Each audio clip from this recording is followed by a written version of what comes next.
A warm good morning, dear students. Welcome to civics period, and in this period we are going to complete the last topic of our chapter 1, that is the Indian Constitution. So in our previous period also we have discussed the last topic only as a half part of the last topic, and we will complete the topic today. So in our previous period we discussed the key features of Indian Constitution, where we discussed three key features of Indian Constitution. Number one is the the federalism. Number two, the parliamentary form of government, and number three, the division of the powers, or we can say when the power get divided into the three organs. So anyway, in the first one, which includes the federalism, where means the level of government is more than one. So in case of India, we have central government and state government to look after the people. Then in case of parliamentary form of government, which includes that every citizen have right to select or elect their own representative. So means what? It includes the universal adult franchise, which includes means the every person or every individual or every citizen has the right to vote, okay, irrespective of their caste, religion, creed, etc. The number three is division of the power. So the power of the government is, or power of a particular state or a country is divided among three organs. So the three organs are: number one, legislature; number two, executive; and number three is the judiciary system. So number one, which includes legislature, means who makes the rules or laws. So it includes basically the elected representatives. And number two, which includes executive, means those who implement the law, as well as those who are responsible for running the country or the government.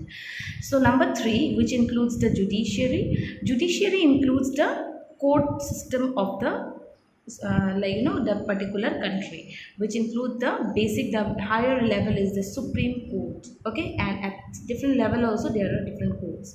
So that is all which we discussed in our previous period, and today we are going to have the next key feature of Indian Constitution, which includes the fundamental rights, which is very important for a particular citizen. So a fundamental right means the constitution which guarantees the rights of individual against the state as well as against other individuals. Means we have some sort of right, we cannot violate those. So those right we are supposed to have, and that makes an individual very safe. These are the safeguards, or we can say it guarantees the people for a better living in the country. So the constitution which guarantees the rights, even we can go if government is doing something wrong, in fact we can also go against that. We have the right, okay. So we have different rights of or fundamental rights at individual level. So these rights are given by or assured by the Indian Constitution. It also guarantees the rights of minorities against the majority. Even it also provides the rights to the minorities, that they can also go against the majority if they are doing something wrong with them, okay. If they are not treating the minorities properly, or there is any kind of problem which have been created by the majority, even minorities can also go against the majority. So it also guarantees the rights of minorities. So it provides the right to minorities, in fact, against the majorities. So what are these rights?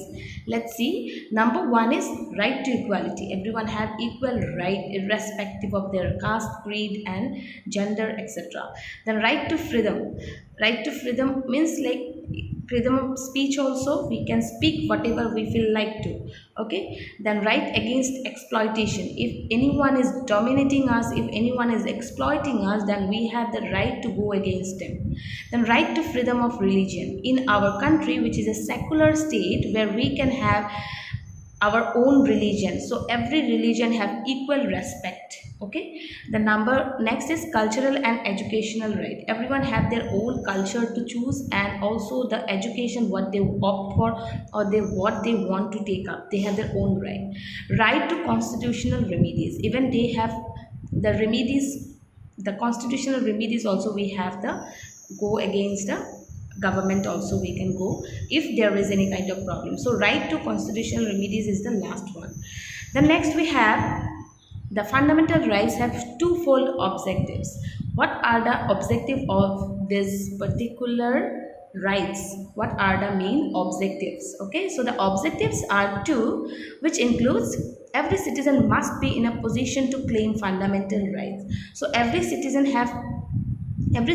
is equal in front of law, and that's why everyone has the same position, same right to claim the fundamental right. Means if there is any sort of which is not acceptable in the society, any individual, any citizen can go against that. So they have the right. If anyone is violating all the rights, or anyone is violating the rules and regulations which are against the law, so every individual has the right to claim against those. Okay, then fundamental rights must be binding upon every authority, but it is not that government or some sort of individuals which are at higher position, they will have the right to dominate others, or they can suppress others. It's not like that. Every authority has a binding, a limitation, okay, that has got the power to make laws.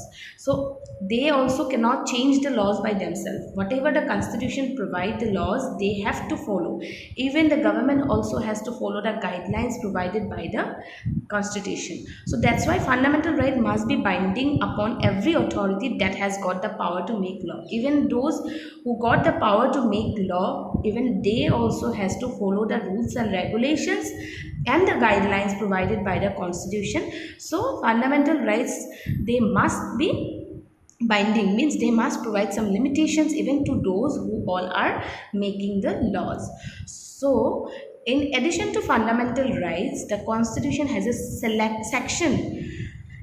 Beside fundamental rights, the constitution also has a separate section which includes, or which is called as directive principles of state policy. So what is this directive principles of state policy? Let's read. It ensures greater social and economic reforms. The changes, reforms means the changes. So it helps, or it assures the changes which are required in the field of social as well as economic background of the people, to guide the independent Indian state to institute laws and policies that help to reduce the poverty of the masses. So the remedies or the reforms, the changes which are required to bring up the economic status of the people, or to reduce poverty, if there is any changes required in the state, in the laws, then, or policies they want to introduce by the government, then they can do that, because it is for the sake of the people, for the good of the people. Because if they want to remove poverty, they have to take some economic programs which can help the people to upgrade their economic status or social status. And that's why this particular directive principles of state policy, these policies they can adopt. They can adopt this policy, they can introduce these policies for the sake of people, because these are helpful for the people who all are under poverty or who want to upgrade their economic status. So beside the other laws, there is a particular section which is known as directive principles of state policy, who has the right to make changes or make reforms and to serve as the guide, or to guide the independence Indian states, or any state of the India, like Assam. If Assam government want to introduce some program, suppose agricultural program or some industrial program, if they want to introduce, they can do that, because it is for the sake of the development of the people. Or we can say, if they want to reduce the poverty, or they want to remove poverty, and they want to upgrade the economic life of the people, they can introduce any economic program to upgrade that. So they have that right, which is called as directive principles of state policy. And the last key feature of our Indian constitution is secularism, which is very much known to you.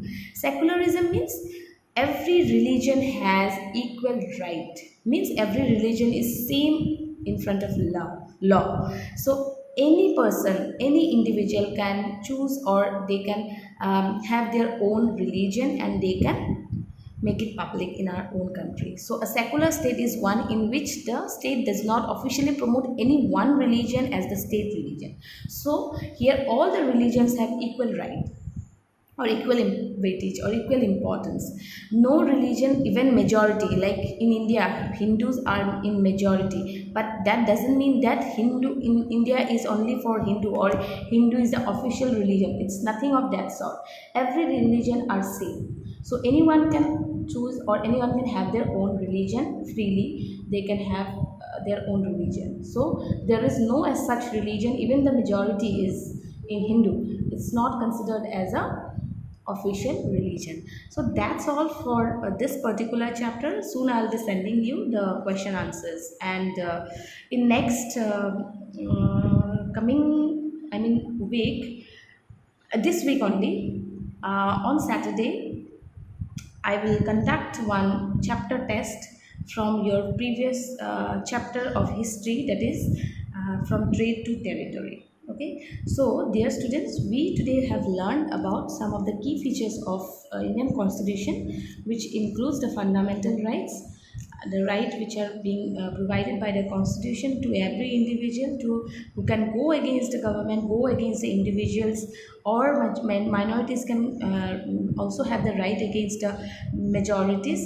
Then these are the fundamental rights: right to equality, right to freedom, right against exploitation, right to freedom of religion, cultural and educational rights, right to constitutional remedies.